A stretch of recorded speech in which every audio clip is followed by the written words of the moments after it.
राम कुमार राही। आप देख रहे हैं यूट्यूब चैनल सोशल राही। आज मैं कानपुर में हूँ। आज हमारे बीच में माननीय सम्माननीय परम आदरणीय परम श्रद्धेय कानपुर से राम सजीवन बौद्ध जी हैं। साथ में कानपुर से हमारी उपासका जी बैठी हैं। विजय लक्ष्मी कानपुर से हैं और इस तरफ हमारी बहन जी जो बैठी हैं सोनी बौद्ध जी हैं। बहुत अच्छी समाज सेविका हैं। अभी तक शायद मैंने बहुत बड़ी बड़ी स्टेजों पर जाकर के देखा है। हमारी विजय लक्ष्मी जी बोलने का काम करती हैं, जागरूकता फैलाती हैं। तो मैं कानपुर आया, मुझे पता चला, मैं यहाँ तक आकर के आप लोगों को रूबरू कराने का काम कर रहा हूँ। तो आप लोगों को नमो बुद्धाय जय भीम करता हूँ। साथ में यूट्यूब चैनल सोशल राही आप लोगों का स्वागत करता है। धन्यवाद। आज जो चर्चा होनी है वो संविधान पर चर्चा होनी है। संविधान के बारे में मैं कहूँगा कि संविधान सही तरीके से लागू नहीं किया गया है। ऐसा क्यों है? तो विजय लक्ष्मी, मेरा क्वेश्चन आपसे है, आप थोड़ा बहुत बताएं। इसके बाद हमारी चर्चा सर जी के द्वारा पहुंचती है। सभी सम्मानीय साथियों को नमो बुद्धाय जय भीम जय संविधान। सर जी, आपका क्वेश्चन बहुत ही अच्छा है कि हमारा संविधान जो है हमारे भारत देश में अभी तक पूर्ण रूप से लागू क्यों नहीं है। तो हम यहाँ बताना चाहेंगे कि ये वास्तविकता है। हमारे भारत देश में 26 जनवरी 1950 को संविधान लागू हो गया था, लेकिन ये सिर्फ कहने के लिए था जी। ये सिर्फ कहने के लिए था। अगर आज की देश में हम देखें तो हमारे भारतीय संविधान का जो पहला अध्याय है, 22 भाग हैं इसमें, जो पहला भाग है उसका जो अनुच्छेद 1 आता है, सबसे पहले में क्या है, भारत जो है ये राज्यों का संघ होगा। सेकंड नंबर पे आता है क्या कि अनुच्छेद दूसरे नंबर पे उसी में आता है कि India that is a Bharat, India that is a Bharat, यानी कि भारत अर्थात इंडिया। तो सबसे पहली चीज हम यहाँ पे देखते हैं कि हमारा जो कॉन्स्टिट्यूशन है, जो हमारा भारतीय संविधान है, वो कह रहा है कि भारत ही इंडिया है, इसके अलावा भारत देश का और कोई नाम नहीं होगा। तो आप खुद देखते होंगे कि हर जगह, चाहे हमारे पीएम जी हो, चाहे हमारे सीएम जी हो, चाहे हमारे और वक्तागण हो, हर किसी की जबान पे, चाहे हमारे न्यूज चैनल वाले, स्पेशली मैं न्यूज चैनल वालों को भी टारगेट करूंगी, क्यों, वो सबसे ज्यादा भारत देश में रहते हुए भारतीय संविधान का उल्लंघन करते हैं। और अनुच्छेद 1 में जो लिखा हुआ है कि भारत ही इंडिया है, उसको क्या बोलते हैं, हिंदुस्तान जी। बहुत बड़ी बात है ये, हिंदुस्तान। जब हमारा संविधान कह रहा है कि भारत और इंडिया के सिवा और कुछ, आप पूरा संविधान पढ़िए, पूरे संविधान में कहीं भी इस बात का जिक्र नहीं है, हिंदुस्तान शब्द कहीं भी नहीं आया। तो हम ये चाहते हैं कि अगर आपने अभी तक भाग 1 का ही आपने पूर्ण रूप से संविधान लागू नहीं किया है, भाग 1 ही नहीं लागू कर रहे हैं, हम पूरे संविधान की बात कैसे करें। तो ये तो मैं आपको बताना ही चाहूंगी कि भाई, जब हमारा सबसे पहला क्या है कि हमारा भारतीय संविधान के अकॉर्डिंग पहला ही अनुच्छेद आप लागू करिए, उसके बाद हम आगे बात करें। जी जी। तो विजय लक्ष्मी जी, आप जो अपने हाथ में पुस्तक पकड़े हो जी, ये मेरे दर्शकों को दिखाइए कि आपने लिखी है क्या?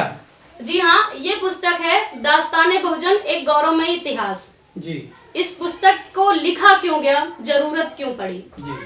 तो सबसे बड़ी जरूरत इसकी इसलिए पड़ी कि हम जब ग्रामीण क्षेत्रों में कार्यक्रम करते थे तो कार्यक्रम के समय में काफी महिलाएं हमसे बोलती थी कि दीदी, हम लोग आपका कार्यक्रम सुनते हैं, बहुत अच्छा लगता है, अपने महापुरुषों की जानकारी हमारे तक अब आई है, हमें तो पता नहीं। मैं सर बहुत से ऐसे गांव में गई हूँ जहाँ बाबा साहब का अभी भी लोग नाम तक ढंग से नहीं जानते कि उनका नाम डॉक्टर भीमराव अंबेडकर जी है, ये पूरा नाम तक नहीं जानते, सिर्फ अंबेडकर साहब, इतना भी पता है, बहुत है इतना। तो जब मैं वहां पहुंचती थी तो जब मेरे कार्यक्रम में लोग सुनते थे तो बोलते थे, दीदी हम ऐसा क्या पढ़े, ऐसी कोई चीज है हमारे पास जिसको हम थोड़ा सा भी पढ़ के ज्यादा जानकारी ले लें। कुछ लोगों ने कहा कि हमारे पास तो पैसे नहीं है, तो हम खरीदेंगे कैसे किताब को, तो हमारे पास साहित्य कैसे आएगा, बहुजन इतिहास कैसे आएगा। कई लोगों की बातों को सुनने के बाद मैं ये चिंतन मनन अक्सर करती थी कि ऐसा समाज में क्या ले जाया जाए। ये वास्तविकता है सर कि अभी भी हमारा बहुजन साहित्य जो है, बहुजन इतिहास जो है, हमारे समाज के लोगों के पास नहीं है जी। तो इसमें जो सबसे बड़ी मेरी मदद की है, जो इस किताब के लेखक भी हैं सरोज कुमार सूर्य, जो कि उस समय आईएएस की तैयारी कर रहे थे, लेकिन इस समय वो एक टीचर हैं, तो उन्होंने मार्गदर्शन किया, मोटिवेट किया मुझे कि बिल्कुल आप इस पर एक पुस्तक हम लोग लिखते हैं और इस पुस्तक को हम समाज तक पहुंचाएंगे। तो ये दास्ताने बहुजन एक गौरवमय इतिहास पुस्तक का हम लोगों ने निर्माण किया, जिसमें 30 गीतों के साथ 120 बहुजन महापुरुषों की जानकारी है और 25 बहुजन महापुरुषों पर संक्षिप्त परिचय है। बहुजनों पर, युवाओं पर, महिलाओं पर, बुजुर्गों पर संदेश है कि उन्हें क्या करना चाहिए था और वो क्या कर गए, उन्हें किस ओर जाना चाहिए था और वो किस ओर चले गए, तो उनको समझाने के लिए है। और सबसे बड़ी जो चीज इस किताब में दी गई है वो भारतीय संविधान के 52 अनुच्छेद, यही तो मैं चर्चा करने वाला था जी सर, कि जो मेन चीज है जी, संविधान के बारे में अभी आपने बताया है, वो चर्चा की है, तो मेरे दोस्तों तक पहुंचना बहुत जरूरी है। बिल्कुल। ऐसी क्या विशेषता इस पुस्तक में? इस पुस्तक में सबसे बड़ी विशेषता ये है कि हमारी ये पुस्तक आपको ये बताएगी कि हमारे जीवन में जो सबसे ज्यादा जरूरी अनुच्छेद हैं, जिनसे हम एक संवैधानिक दायरे में रहते हुए एक न्यायपूर्ण और एक अच्छा समाज बना सकें, उसकी जानकारी इस पुस्तक में। हमारे लोगों को संविधान की जानकारी नहीं है सर, संविधान की जानकारी छोड़िए, बहुत से लोग होंगे जो ये भारतीय संविधान है, भारत का संविधान है ये, लेकिन इस संविधान को अभी तक बहुत से लोगों ने देखा तक नहीं, सही कह रहे हैं। बहुत बड़ी बात है, इसको देखा तक नहीं है। अनुच्छेदों की तो बात ही छोड़, सही बात है, अंदर नहीं देखा कि अंदर क्या देखा, साइज भी मालूम नहीं कि किस साइज का है। बिल्कुल। अच्छा, इस किताब में हम क्वेश्चन आंसर जो दिए हैं, संवैधानिक प्रश्न उत्तरी, इसमें हमने सवाल किया है लोगों से कि आप पहले जब तक हम सवाल नहीं करेंगे हम लोगों को कैसे बताएंगे कि संविधान क्या है। अब जैसे कि हमारी महिलाओं को आप ले लीजिए, महिलाओं के लिए कितने कौन कौन से अनुच्छेद में कौन कौन से अधिकार है, किसी महिला को पता है? नहीं पता है। हमारे भारतीय संविधान में 15 महिलाओं का योगदान था, किसी महिला को नहीं पता होगा। अच्छा, हमारे साथ में जो सोनी जी बैठी हैं जी, और आपके साथ में परमानेंट रहती हैं जी, क्या संविधान पढ़ाया है इनको?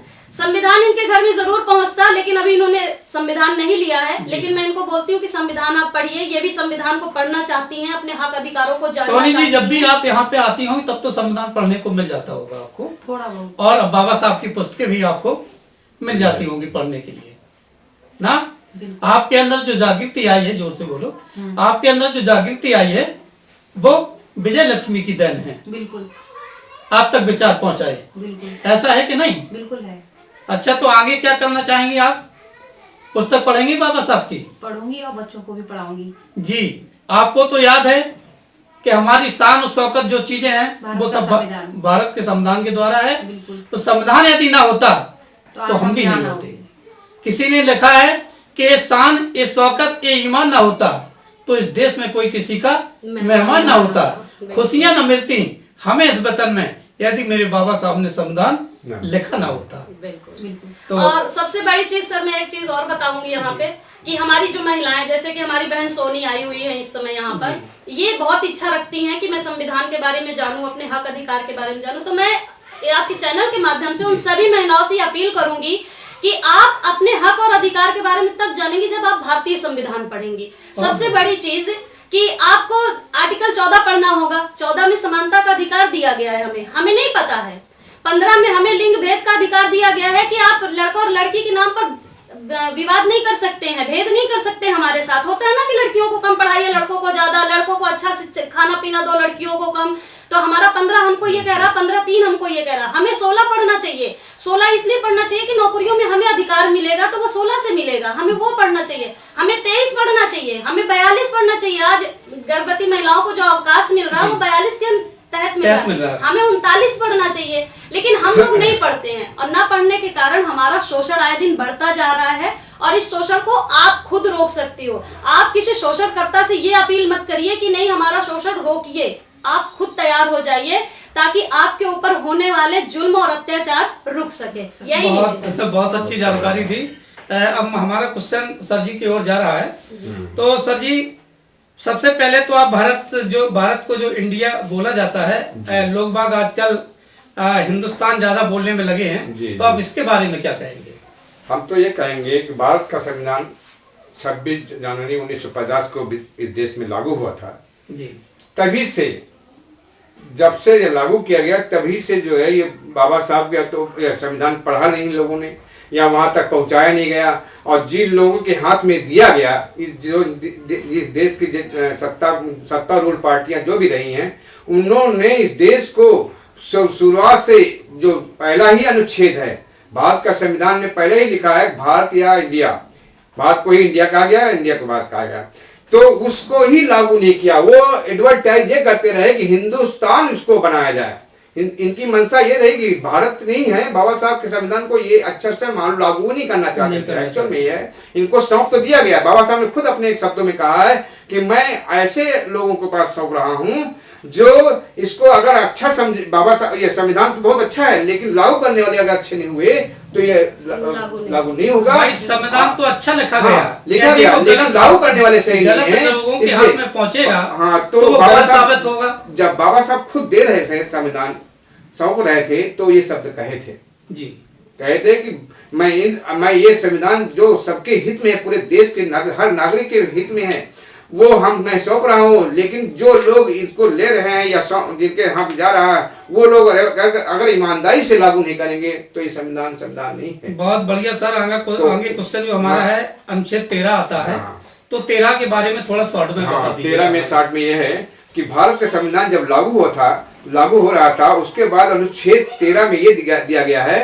कि इसके पहले जो रूढ़िवादी व्यवस्था थी, अंधविश्वास था, ये सब संविधान की एक दिन पहले जो व्यवस्था चल रही थी उसको शून्य की जाती है।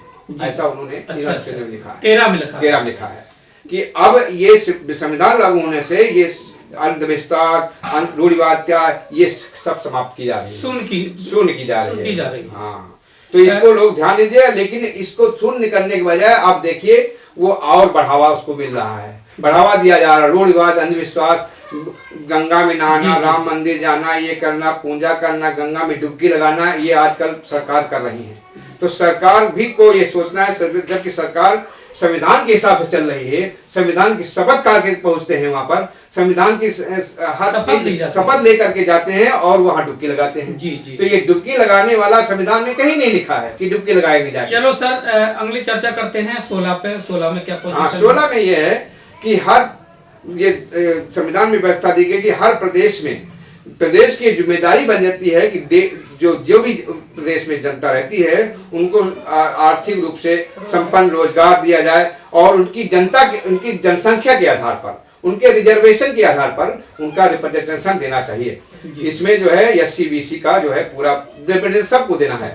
हाँ, इसमें 16 का खा गा 17 में अस्पृश्यता का अंत है। छुआछूत जो है देश में जो था, वो बाबा साहब ने अनुच्छेद 17 में कहा कि पूरा जो है ये जो अछूतपन है, जो लोगों के साथ छुआछूत की जाती है, उसका अंत किया जा रहा है। इस संविधान के अनुच्छेद 17 में ये चीज दी गई है। 25 में यह है कि सभी धर्मों का सम्मान दिया गया है, सभी को समानता दी गई है, सभी धर्म अपने अपने हिसाब से अपना काम करेंगे। ये जिसको कहते हैं क्या कहते हैं, लोकतंत्र में सबको बराबर का हक है और सभी धर्म अपने हिसाब से काम कर सकते हैं, सभी अपने आर्थिक सामाजिक व्यवस्था को अपना सकते हैं, जिसमें सभी धर्मों का सम्मान किया गया है। जे हमने 4 बताई ना कि 25, 26, 27, 28, 29, हाँ, इसमें सब ये व्यवस्था की वो अपने इसी के अंतर्गत में 16 में 25 में दिया कि समानता दी गई है सभी धर्म के, और उसके बाद वो धर्म वाले सभी धर्म के लोग अपने अपने स्कूल, अपने अपने समाज को उत्थान करने के लिए स्कूल खोल सकते हैं, कॉलेज खोल सकते हैं, अपनी आर्थिक व्यवस्था को ऊंचा उठा सकते हैं। सर जी, लोगों को मालूम नहीं है, लोगों ने मालूम नहीं है, इसलिए संविधान पढ़ते नहीं।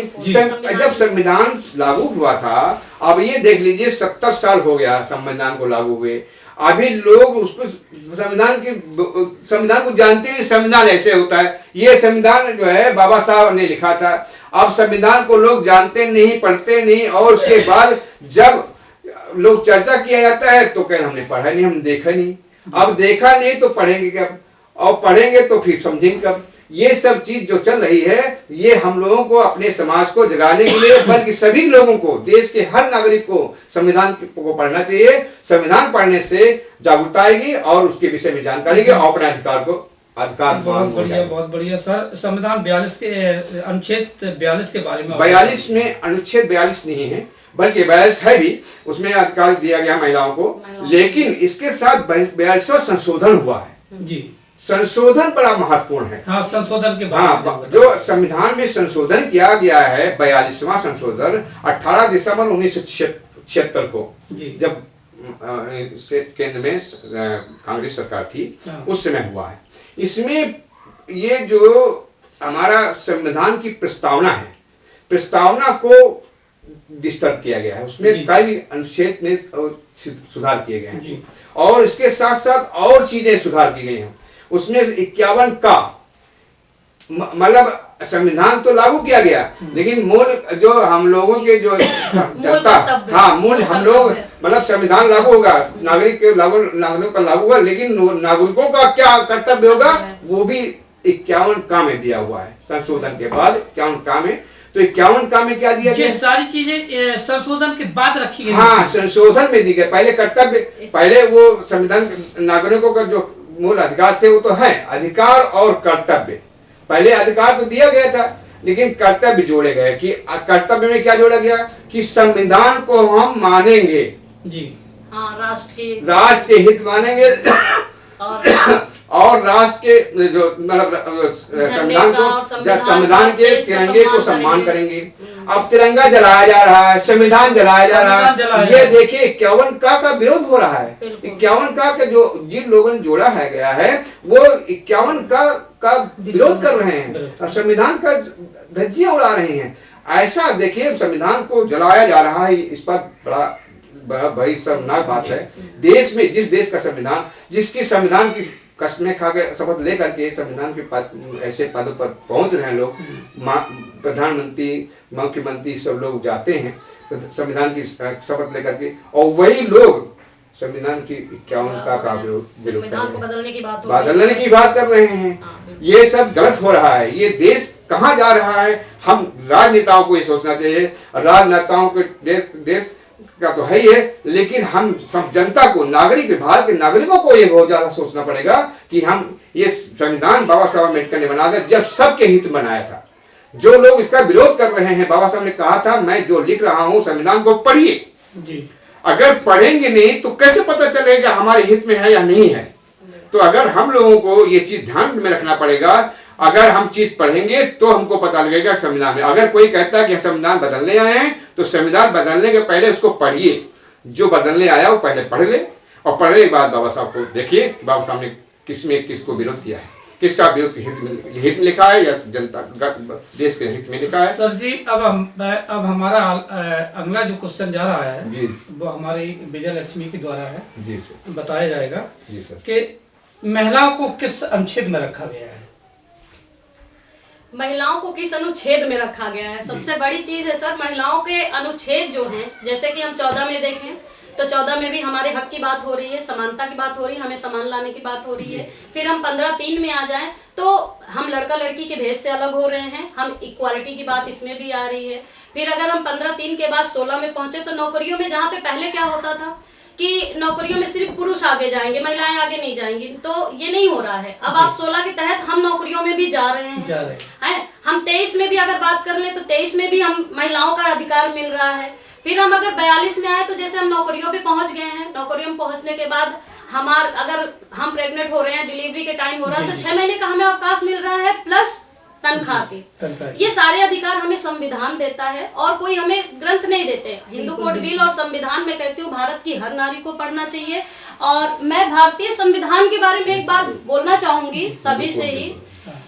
भारतीय संविधान को बनाने वाले भारत के जो भी निर्माता थे, संविधान निर्माता थे, जो 289 के लगभग लोग थे, जिसमें से प्रारूप समिति के अध्यक्ष बाबा साहब डॉक्टर भीमराव अंबेडकर जी थे, उन्होंने इस संविधान को बहुत ही खूबसूरती से सजाया है।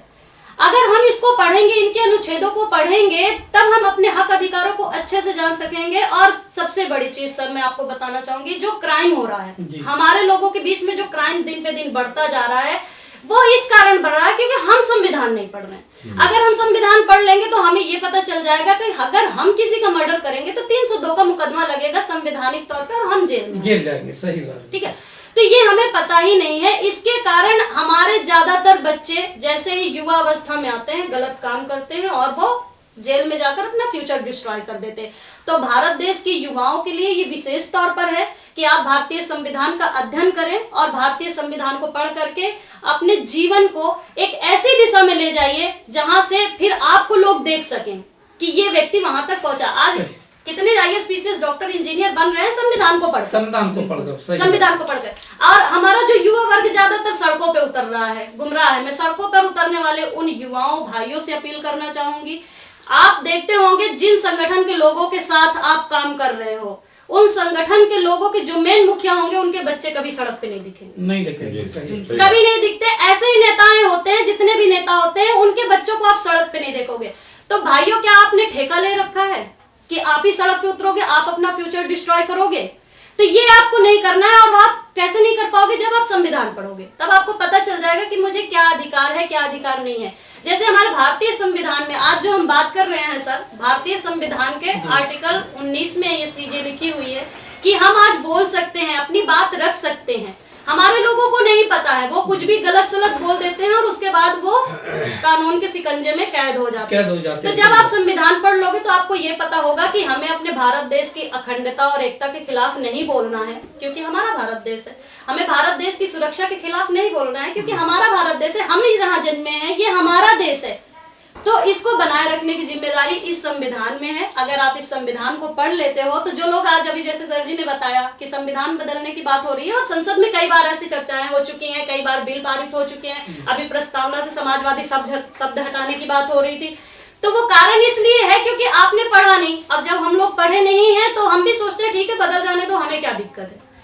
और जो लोग बदल रहे हैं उन्हें मालूम है कि जो इसमें लिखा हुआ है वो सबके हित की बात है। तो उन्होंने पहले पढ़ा है। हाँ, बिल्कुल, उन्होंने पढ़ लिया है, बदलने वालों ने पढ़ा है और वो फायदा उठा रहे हैं। और आपके हित की बात है, अगर ये सिर्फ उनके हित की बात होती तो वो बिल्कुल ना बदलते जी। लेकिन ये आपके और हमारे हित की बात इस संविधान में लिखी हुई है, इसलिए इसको बदला जा रहा है। तो सभी भाइयों से, सभी बहनों से, सभी बुजुर्गों से, सभी से अपील है कि भारतीय संविधान का अध्ययन जरूर करें। सोनी दीदी एक बार आप दिखा दीजिएगा मेरे दर्शकों को, और आप भी बताइएगा थोड़ा बहुत संविधान के बारे में कि संविधान पढ़ना बहुत जरूरी है। भारत का संविधान सभी को पढ़ना चाहिए, इससे हमें जागरूक मिलेगी और कोई किसी के हाथ से हम कोई भी गलत काम करने से हम बच सकते हैं क्योंकि हमें पता है इसके नियम कानून क्या है। भारत का संविधान सबसे अच्छा है, सबको जरूर पढ़ना चाहिए। हर घर में होना चाहिए, और हर घर में होना चाहिए, हर घर में होना चाहिए, प्रत्येक घर में होना चाहिए, प्रत्येक घर में होना चाहिए। जब तक घर में नहीं होगा। बिल्कुल। और एक सबसे बड़ी बात यह है, देखिए हम लोग बहुत सारे 30 त्योहार मनाते हैं। भारत देश की परंपरा है कि इस साल में 106 त्योहार हैं। अभी इस 106 त्योहार में कोई ना कोई मना ही रहा है। बिल्कुल। तो एक अपील मेरी आपके चैनल के माध्यम से है अपने समाज के लोगों से कि आप एक बहुत बड़ा पर्व मनाएंगे और वो हर महीने आता है। एक साल में मात्र 12 त्योहार दे रही हूँ। संविधान दिवस क्या है, 26 नवंबर को लागू हुआ था। हम माह की प्रत्येक 26 तारीख को अपने घरों में संविधान दिवस मनाएं। ये हमारे लिए बहुत बड़ा पर्व है, बहुत बड़ा पर्व है हमारे लिए। 26 जो तारीख है, डेट है जी, उसे संविधान के रूप में देखिए। बिल्कुल संविधान के रूप में देखिए क्योंकि इस दिन हमारी मुक्ति का ये जो दस्तावेज तैयार किया गया था, हम कहेंगे ये हमारी मुक्ति का दस्तावेज है। इससे पहले कि अगर हम कानून उठा के देखते हैं तो हमारा कहीं हक, कहीं अधिकार, कुछ भी हमें नहीं मिलता है। तो महीने की जो प्रत्येक 26 की मैं बात कर रही हूँ, ये 26 हमारे लिए स्पेशल डे होना चाहिए और हमें बनाना चाहिए। हम 106 मना सकते हैं तो क्या 12 और नहीं मना सकते? नहीं, जैसे कई महिलाएं हैं, पुरुष भी है, सोमवार को व्रत रखते हैं, जी जी, 4 बार रखते हैं। तो बहनी ने तो केवल एक दिन की बात करी ना महीने में, एक दिन की केवल 26 तारीख की। जी बिल्कुल, हाँ, बिल्कुल 26 तारीख मेरी संविधान की तारीख होना चाहिए, डेट होना चाहिए। क्योंकि कि जब आप मनाओगे घर पे बैठ करके तो हमारी जो नई पीढ़ी है, बच्चे हैं, उनके अंदर संस्कार आएंगे। बिल्कुल संस्कार आएंगे और वो सबसे बड़ी चीज है, वो ये जान पाएंगे कि हम क्या पढ़ें तो हम क्या क्या पढ़ें? बन सकते हैं, और हम क्या पढ़े नहीं पढ़ेंगे तो हम क्या नहीं बनेंगे। अगर हम संविधान पढ़ेंगे तो हम अपने according doctor, engineer, IAS, PCS सब कुछ बन सकते हैं। अगर हम इसे नहीं पढ़ेंगे तो चोर, डाकू और लुटेरा बनने में भी सही कोई बात। देर नहीं है। तभी तो किसी ने लिखा है, किसी ने गीता, किसी ने कुरान लिख डाला। जी किसी ने गीता, किसी ने कुरान लिख डाला। जिसको रोका जा सका विद्यालय जाने से, उसी ने भारत का संविधान लिख लिखा। डाला। और इस पर एक लाइन में और भी कहूंगी सर जी, कि वाकई भारत देश का जो संविधान है बहुत ही अच्छा है, और इसको लिखने के लिए जो प्रारूप समिति बनाई गई थी जिसमें 7 सदस्य थे, इन 7 सदस्यों के बारे में मुझे लगता है कि भारत देश के नागरिकों को अभी पूर्ण रूप से जानकारी नहीं है। लेकिन इन 7 सदस्यों में जो स्पेशल काम किया था वो सिर्फ बाबा साहब ने किया था। ये टी कृष्णमचारी ने अपने भाषण में भी संविधान सभा में दिया था। उस पर मेरा एक छोटा सा गीत है, मैं चाहूंगी कि मैं उस बिल्कुल गीत को बिल्कुल थोड़ा बिल्कुल सा सुना दीजिएगा। बिल्कुल और सुनाना हमारे चाहूंगी। दर्शक बहुत सुनने के इच्छुक हैं। नहीं बहुत अच्छी जी। बात है ना। गीत है, भारत का ये जो संविधान है, ग्रंथों में ग्रंथ ये महान है, इसमें मानवता का सम्मान है, बाबा साहब जी का अरमान है। अच्छा, वो 6 लोग जो थे, उन 6 लोगों की क्या है? बनी मसौदा समिति जो 7 सदस्यीय कमेटी वो, अल्लाह दी मुंशी आयंगर है, सैदुल्ला खेतान मित्र है, बाबा साहब इनके प्रधान है, लिखने को आए संविधान है, बाबा साहब इनके प्रधान है, लिखने को आए संविधान है, भारत का ये जो संविधान है, ग्रंथों में ग्रंथ ये महान है। अब देखिए, इसमें जो 6 लोग थे और इसमें, तो उन लोगों ने क्या किया है कि एक बिजी रहे प्रशासन में, एक पहुंच गए अमेरिका अरे वाह। में, एक दुनिया से ही तो चल दिए, एक ने दे दिया इस्तीफा है, 2 लोगों को ऐसी बीमारी थी, सभा में आने को लाचारी थी, 2 लोगों को ऐसी बीमारी थी, सभा में आने को लाचारी थी, भारत का ये जो संविधान है, ग्रंथों में ग्रंथ ये महान है। जब ये 6 लोग नहीं पहुंचते हैं तो होता क्या है कि सिर्फ बाबा साहब ही प्रारूप समिति का पूरा अध्ययन करके और इसको तैयार करते हैं लिखकर। तो इसकी शुरुआत कब हुई थी कि 29 अगस्त सन 47 था, जब इस कमेटी का गठन हुआ, 5 महीना और 23 दिन का इसको बनाने में समय लगा, टी कृष्णमचारी का कहना है, बाबा साहब जी गोल्ड गहना है, टी कृष्णमचारी का कहना है, बाबा साहब जी गोल्ड गहना है, भारत का ये जो संविधान है, ग्रंथों में ग्रंथ ये महान है, इसमें मानवता का सम्मान है, बाबा साहब जी का अरमान है। और ये सच है कि टी कृष्णमचारी जी ने जब अपने वक्तव्य पेश किए थे संविधान सभा में, तो उन्होंने कहा था कि 6-7 लोगों को जिम्मेदारी दी गई थी, किंतु हमें गर्व होना चाहिए कि इस कार्य को सिर्फ और सिर्फ बाबा साहब डॉक्टर भीमराव अंबेडकर जी ने गिरती स्वास्थ्य के बावजूद बहुत ही खूबसूरती से लिखा। बहुत बढ़िया, बहुत बढ़िया। आपने बहुत अच्छी जानकारी दी मेरे दर्शकों को। आपने अवगत करा दिया है कि विजय लक्ष्मी जी गाती भी है। बिल्कुल सर। आप लोग हमारे बीच में आए, बहुत बहुत धन्यवाद। और अगली प्रस्तुति जी मैं संविधान की बहुत जल्दी पेश करूंगा आप लोगों के सामने, मैं वादा करता हूं। कभी फिर मौका मिलेगा आप लोगों के बीच में लोगों को बताने का काम करूंगा। लास्ट में मैं आपका बहुत स्वागत अभिनंदन करता हूं, साधुवाद देता हूं, साथ में नमो बुद्धाय जय भीम करता हूं।